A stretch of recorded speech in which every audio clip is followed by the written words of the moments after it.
be privileged to hear about a real-life struggle for civil rights here in our very own community. Please welcome our PE, health teacher, and beloved coach, Mr. Thornley.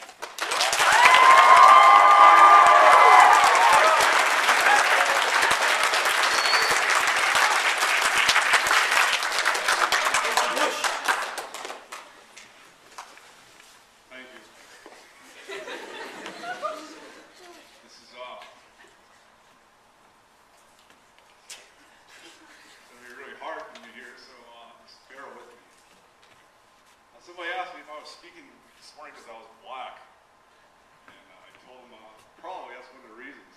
Nobody asked me to speak. I volunteered to do it.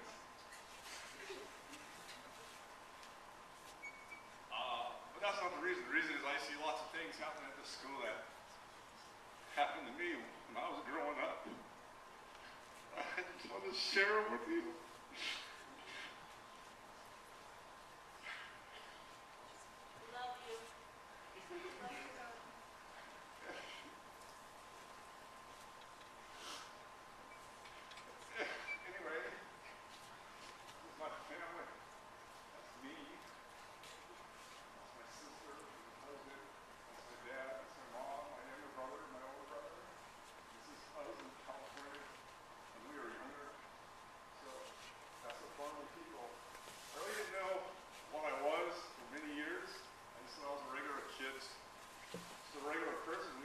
Conversations about being black or being mixed or being whatever we are.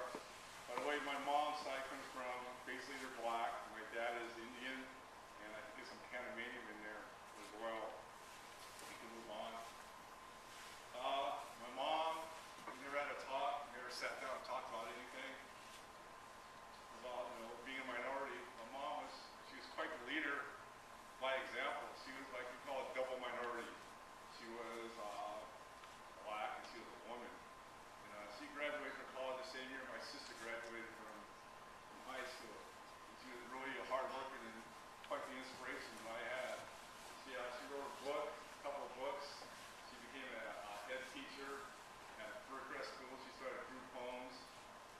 She always led by example. She always said you can do whatever you want to do. And she lived the dream and she did it. But she never said, hey, you're a minority. You can have extra chances. You can need to do this, need that. She was cool. We can move on to the next one there. So this is a powwow, my Indian background. I'm Nimpuk, that's N-I-P-U-C, Nimpuk Indian, and that's from back in Massachusetts, Rhode Island area. And I barely remember going to these little powwows back when I was like 8 years old, 7, 8 years old. The first instance that I noticed something, we traveled across the country a couple of times when I was young. We came out to California once, and I remember going through like North Carolina and some of the southern states and saw a lot of this stuff. Because I actually thought my dad was white for like half my life probably, I didn't even know. And we could stay in these hotels and so forth because he could book us in there. Had a lot of stuff, drinking fountains. I clearly remember signs saying no, whites only. It was kind of my first experience of getting to that. Then with my cousins in North Carolina, I can remember we were driving somewhere and they said, stay on this side, because if you go on that side, that's where all the white people are and they'll shoot you. And they weren't kidding. My first instance in school in California, moved from Rhode Island from California, I can remember this book called Little Black Sambo. I can still picture in my mind when I'm sitting at my desk in my 3rd grade class and somebody brings this book out to me and says, is that you? That kind of thing. So I'm in this picture. Here I am. Pretty little guy. So that was one of the first incidents of knowing I was different. And then that school was right here, and I lived right there. My little German friend lived down here. And the thing about him, when we got, just like you and your best friends, you got in a lot of trouble at certain points in your life, and for some reason, this guy taught me all kinds of bad behaviors. And his parents thought that I was a bad guy because I was being stereotyped. So he was banned from playing with me, of course. And we had little signals that we met each other, but your parents can't ban you. You've probably been around that before. This is back in Seattle now, and well, a couple things happened. Somebody saw my hands once, and they made a comment, geez, you have white hands. That's kind of weird, biology, yes, I do have white hands. And this little quote reminds me of a story where I can can still picture, like the adults in here can remember 9/11. You guys can remember where you were when President Kennedy got shot. You old people, I don't know the young people, what's the big thing in your lives right now. But I can still remember the street and the corner where this person said he didn't want to drink off my Coke because he thought he was going to turn black. There was one time in my life where I actually felt I wanted to be white. I wanted to have straight hair and longer hair. This little house here is something you guys can relate to at your age. This is in Seattle, and they're playing a game called 7 Minutes in Heaven. You know that little game? And nobody was picking me, of course, because I'm the minority in the majority world. Moving on. This view over there, you can see I kind of fit in with all these people here. This is my 6th grade class, I believe. This is just the elementary school. It's our end of the year party. They had a snowball. The snowball was where all the girls stood on this side and all the guys on this side. People come over and ask me to dance. Nobody asked me to dance. So maybe that's why I dance all the time now. Who knows?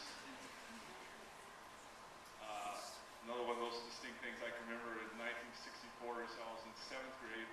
And I was in class, and this is where all these riots were going around in the nation. Civil rights was going on. It was big time. And somebody brought up this article about this riot. And he said, well, what side are you going to be on? Because they knew I was mixed at that point in time. So what side are you going to be on? It's kind of interesting little thing. What side am I supposed to be on? Okay, next one.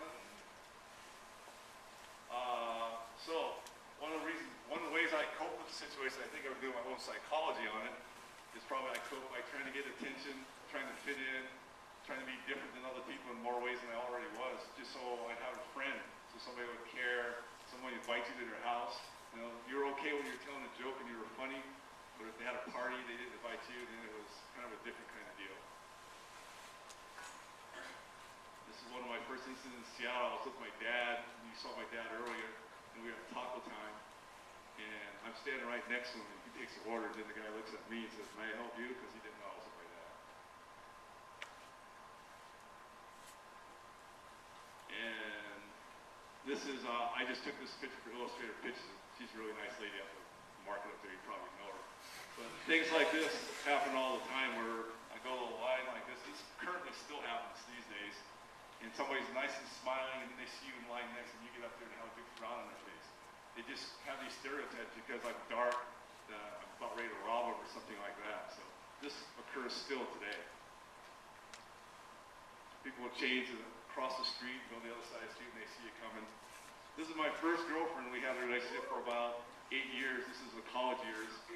And the situation was her dad didn't like me. Her dad didn't like me because, why? Because I was dark. And so she dealt with that really well. It was a really good experience. We had a really good relationship, and it didn't end because of that. Well, maybe it did, who knows, but I don't think so. But she would go home, and her parents would say, how's your boyfriend situation? Then she'd come back to me, she'd probably be in a bad mood. And so I got the nerve to go up and talk to him one day, and I just said, what's the deal? Your daughter gets really upset every time she comes home. And he said, well, they're worried. Well, if you ever had kids, what would the kids be? What are they going to be like? And I wanted to say, it wouldn't be a problem if we're people like you. So, anyway, I'm one of those kids I want to say to him as well. And this thing just happened here the other day. I still have these feelings when I see these articles happening in the street. And if you're a minority, the thing you go, geez, I hope that guy wasn't black. Because if he's black, what happens? You get stereotyped more. Oh, no, the black guy killed this white girl. Someone robbed somebody, they're black. So even today, at age 60, you still have these thoughts going around in your head. And we'll move on to the next one. So I coined this little phrase, institutionalized color consciousness, based upon that fact. And even some of my colleagues here at Rose Hill, I joke a little about this, but we do this. We describe people, if there's a fight downtown and you see it, you witness it, and there's some big giant guy, he happens to be black, of course you're going to say, hey, that big black guy just beat up that guy. But if it's white, you wouldn't say that big white guy just beat up that guy. You wouldn't do that.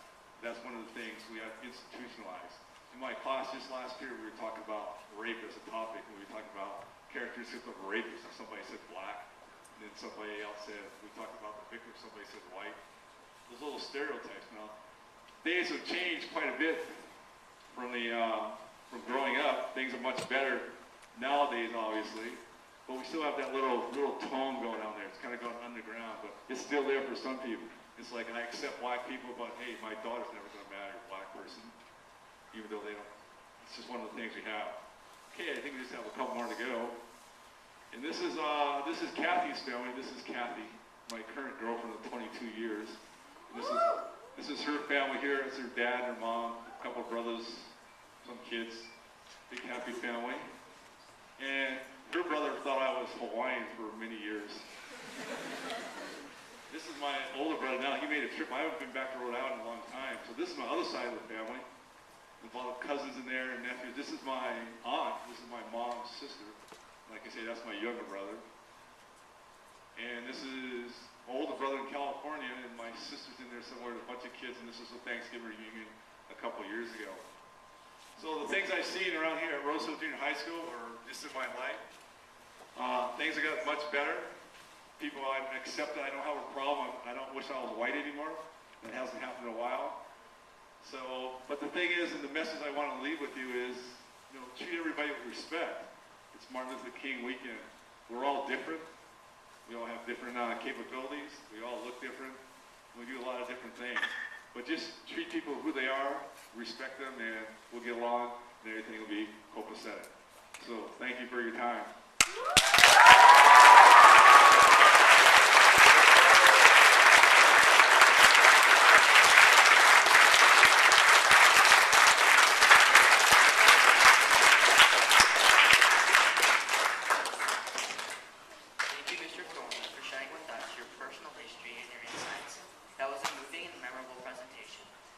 Mr. Thornley's presentation brings to mind one of Martin Luther King Jr.'s great quotes. I have a dream that my children will one day live in a nation where they are not judged by the color of their skin, but by the content of their character.